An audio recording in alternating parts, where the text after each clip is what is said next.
prepared a paper, and I hope that at the end, members will have opportunity to understand my perspective. So I will speak to the paper. I have tried to provide an introduction. By way of introduction, I have argued that this country called Nigeria is a creation of both the colonial experience or experiment as well as the military, the Nigerian Army experiment. I have argued in the paper that the current composition of the Federal Republic of Nigeria is largely the creation of the Nigerian military establishment, because in the 1970s and 1980s, the then military government nationalized the national economy, and that nationalization determined and has served as the fulcrum for the political participation in the subsequent republic. And I've argued also in the paper that this current constitution, the 1999 constitution, is largely a revised version of the 1979 constitution. And I said also in the paper that I will not belabor us with anything regarding the civilian administration, because they have not done anything epochal that will warrant us discussing when we are reviewing or we are discussing renewed hope in Nigeria. I've also reviewed an interesting paper of 1975 by our professor in the University of Ibadan, titled Colonialism and the Two Publics. In that paper, Professor Ike argued that there is two publics in post-colonial Nigeria.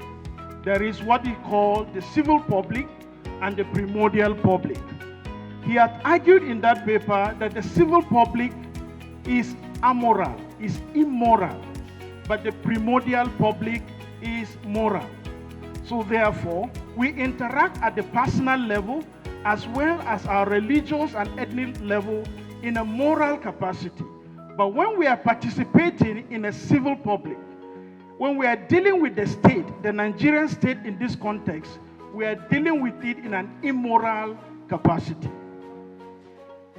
And in that context, therefore, the interesting dialectics of the relationship between the civil public and the primordial public, therefore, is that our sentiments, religious and ethnic sentiments, tend to influence and determine our participation and our activity in both government and in our interaction with one another in the civil public. For the purpose of this conversation, I've asked 5 questions. Some of the questions have been raised by His Eminence the Sultan of Sokoto. One is, what was the state of hopefulness in Nigeria before now? Number 2, what has truncated the state of hopefulness in Nigeria? The third question is to ask, is Nigeria in a state or a stage of hopelessness? I've also asked, what will restore hope in Nigeria? And whose hope are we talking about? I've looked at some of the factors, some of these factors have been discussed, of the state of hopelessness in Nigeria. One that have been belabored is the rising state of insecurity. But Your Eminences, ladies and gentlemen, one important and interesting thing is that we have a growing population of 2.78%. And currently the population of Nigeria is 223 million people. It is projected by the United Nations that by 2050, Nigeria will have a population of 377 million people. These people are uncared for. These people are not attended for. That is why we have a growing number of terrorist organizations. We know that even though we have rid ourselves of Boko Haram, the Islamic State of West African province is increasing, and we're exporting terrorism to other parts of West Africa. IPOP is already a serious problem. The Yoruba nation is also a problem. There is Enta Ada and Mbindiga. We have an interesting phenomenon in Nigeria called unknown gunmen. There are traffickers, criminals. In fact, in our new dictionary of insecurity is political and electoral thugs who have continued to terrorize our democracy. One interesting point of our hopeless state is unmade potential. Nigeria is highly blessed. In fact, some writers have said that the blessing of Nigeria is scandalous because most Nigerians have huge potential. There is no community in Nigeria that has not rich deposit of mineral resources. Yet, this country has remained poor. In fact, the about 800 trillion US dollar reserve of gas in Nigeria.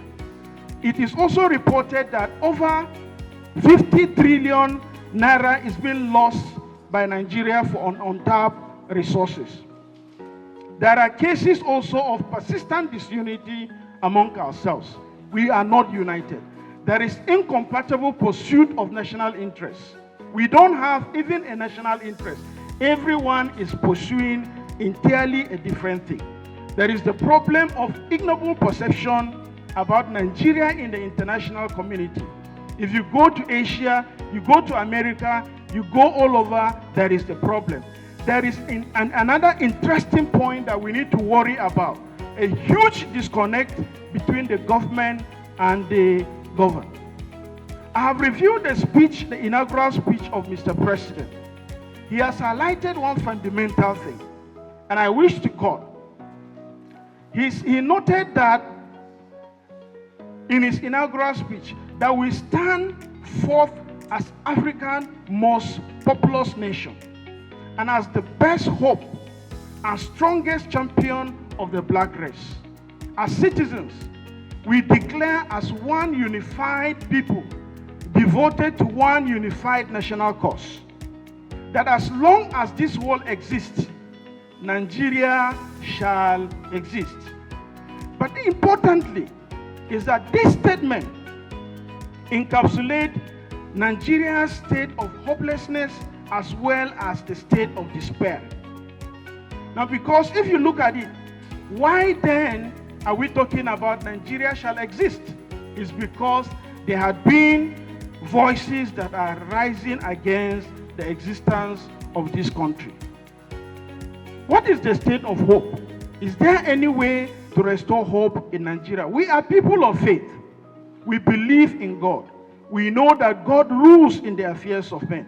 In fact, the biblical account of Job demonstrates that whenever you are in a state of hopelessness, God has the capacity to restore you back to hope. The Bible also recorded in Job chapter 14, verse 7, that there is hope for a tree. If it be cut down, it will sprout again, and that the tender branch thereof will not cease. Ecclesiastes, we know that is written by the wisest king in the Bible, King Solomon. He said, for him that is joined to all the living, there is hope. For a living dog is better than a dead lion. Therefore, President Ahmed Bola Tinubu, GCFR, noted 7 things.